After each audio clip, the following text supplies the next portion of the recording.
Let's learn regarding pituitary gland. Pituitary gland, it is also called as a hypophysis cerebri.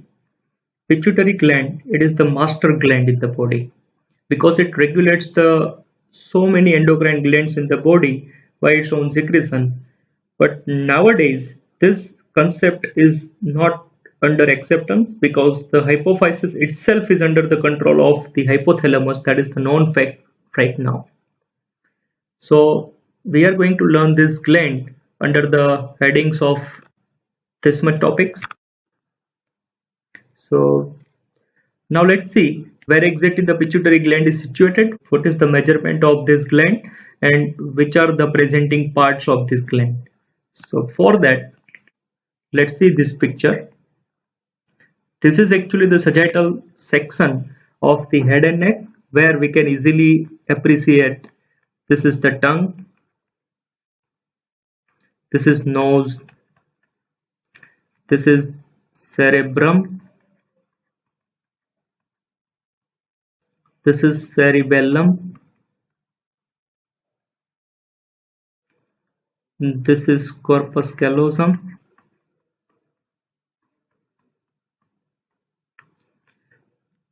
this is sphenoid bone,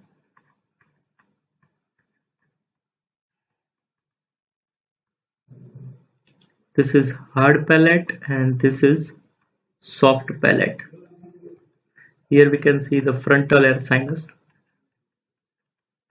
and this is sphenoidal air sinus. Now this area below the corpus callosum, this area, it is actually the part of the diencephalon, where exactly within the midline the third ventricle is situated, which is the cavity of the diencephalon. The above area, this is thalamus, and anterior and below area, this is hypothalamus. So this pituitary gland, it is actually the suspended from the hypothalamus, and this is the pituitary gland what we are talking about. So this pituitary gland, it is suspended from the hypothalamus. It is present within the sphenoid bone. Within the sphenoid bone, there is a sella turcica, and within the sella turcica, this pituitary gland is situated. So let's see the magnified view of this area. So this is the pituitary gland. This is the sphenoid bone. This is our sphenoid bone, and this fossa, hypophyseal fossa of the sella turcica, within which the pituitary gland is situated. Now let's see the figure of a bone where we can appreciate the hypophyseal fossa. So this is the figure of the interior of the skull where the cranial cavity is situated. Here we can see this is the anterior cranial fossa, and this is the middle cranial fossa. This is middle cranial fossa, this is anterior cranial fossa, and here we can appreciate the sphenoid bone. So this is anterior clinoid process.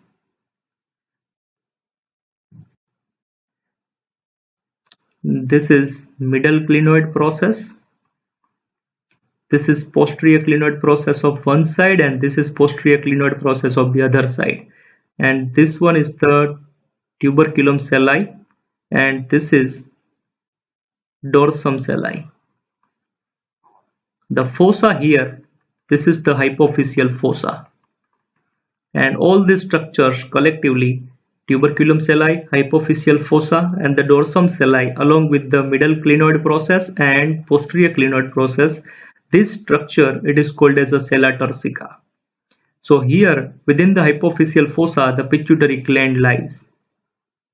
The pituitary gland lies somewhere here, and this hypophyseal fossa, it is covered by the diaphragma celli, which is actually the meningeal layer of the dura mater. So it is one of the fold of the dura mater, that is the meningeal layer of the dura mater, and that is the diaphragma celli. So this diaphragma celli, it is continuous on the laterally with the both the side on the roof of the cavernous sinus. So we can see here the cavernous sinus is situated somewhere here, on the both the side of the hypophyseal fossa. So this is the cavernous sinus of one side and this is the cavernous sinus of the other side. Now both the cavernous sinus, they are connected with each other with the anterior cavernous sinus and posterior intercavernous sinus. So both the cavernous sinuses are connected with each other with the anterior intercavernous sinus anteriorly and posterior intercavernous sinus posteriorly. So now we know that the pituitary gland, it is suspended from the lower part of the hypothalamus. It is situated within the hypophyseal fossa. It is covered by the diaphragma celli, and within the diaphragma celli there is a small aperture through which the stalk of the pituitary gland passes, and the body of the pituitary gland, it is present within the hypophyseal fossa. Now let's see this figure. So it is a schematic figure of a pituitary gland along with the hypothalamus. So here we can appreciate this is the hypothalamus.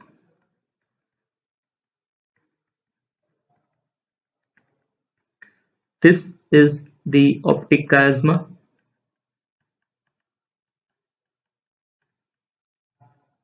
And this swelling, it is the mammillary body.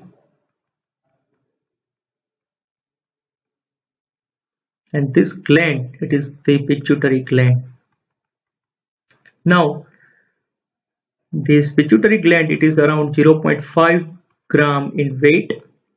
It is 12 mm by 8 mm in size. So 12 mm transversely and 8 mm anteroposterior length of the pituitary gland. Now this pituitary gland, it has two parts. Anterior pituitary, this is anterior pituitary, and this is posterior pituitary.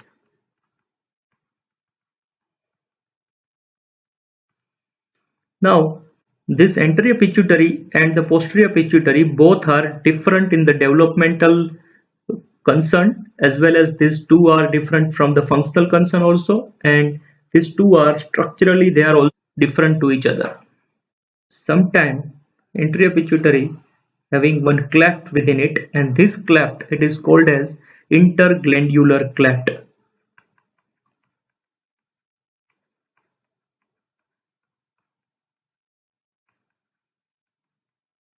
And this interglandular cleft will divide the anterior lobe into three parts.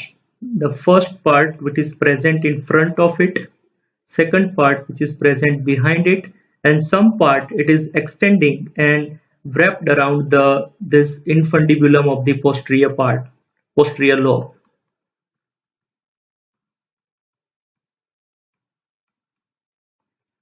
So this is the third part of the anterior lobe. This first part of the anterior pituitary, it is called as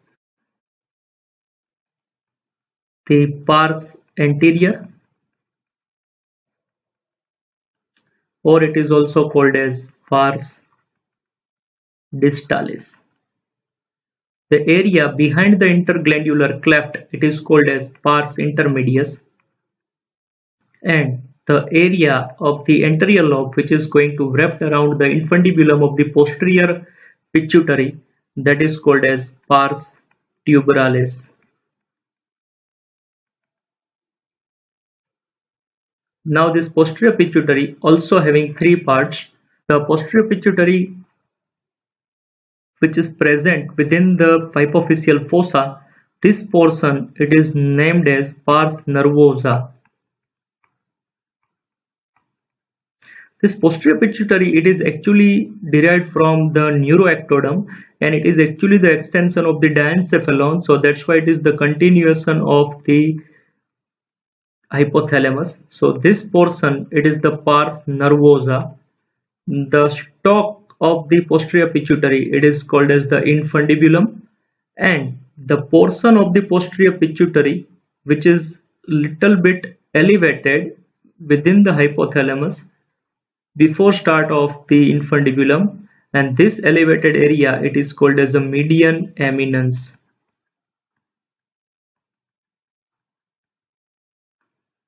So all these are the parts of the posterior pituitary. Let's revise one more time. The anterior pituitary having three parts. It is also called as a adenohypophysis because it is surface ectodermal in origin, and the posterior pituitary, it is also called as a pars nervosa because it is a continuation of the hypothalamus and the diencephalon itself. Anterior pituitary having three parts: pars anterior, that is pars distalis also, it is in front of the interglandular cleft. The part of the anterior pituitary behind the interglandular cleft, it is called as a pars intermedius. The part of the anterior pituitary which is going to wrap around the infundibulum of the posterior pituitary, it is called as the pars tubralis.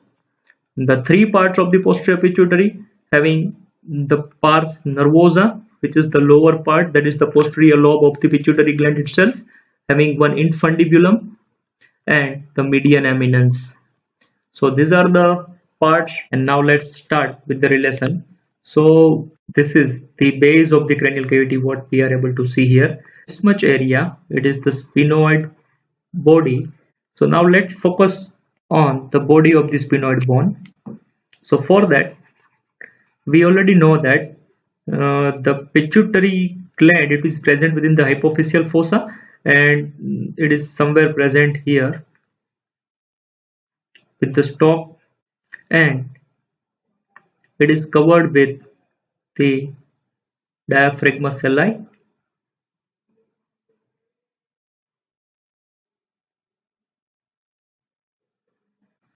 Within the midline there is a little bit aperture for the pituitary gland stalks to enter, and on the both the side of the hypophyseal fossa there is cavernous sinus, one on each side. So this is the cavernous sinus of one side, and this is the cavernous sinus of the opposite side. Both these cavernous sinuses, they are covered with the anterior intercavernous sinus anteriorly and posterior intercavernous sinus posteriorly. Now above all this structure there is a optic chiasma, and this optic chiasma, this is the optic canal through which the optic nerve is going to pass, and both the sided optic nerve, they are going to fuse to form the optic chiasma, and this optic chiasma, it is situated above all this structure, and this optic chiasma, it is going to continue as optic tract, one on each side. So this is optic chiasma along with the optic tract.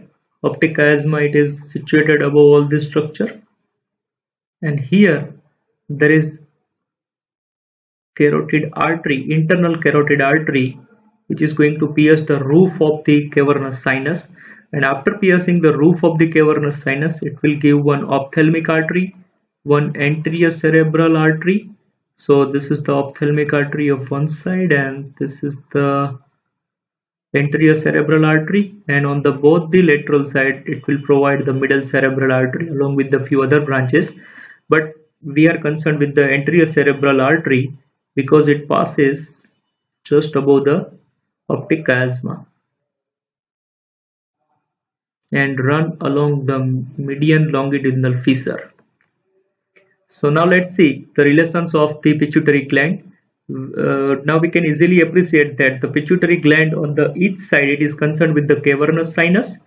So on the both the side it is concerned with the cavernous sinus. It is related with the cavernous sinus.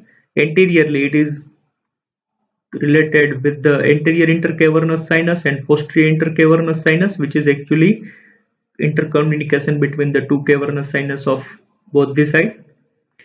Superiorly it is concerned with the optic chiasma.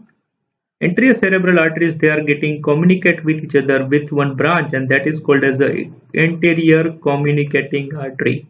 So this is the anterior communicating artery. So superiorly this pituitary gland, it is covered by the diaphragma celli, and above the diaphragma celli there will be the optic chiasma along with the anterior communicating artery.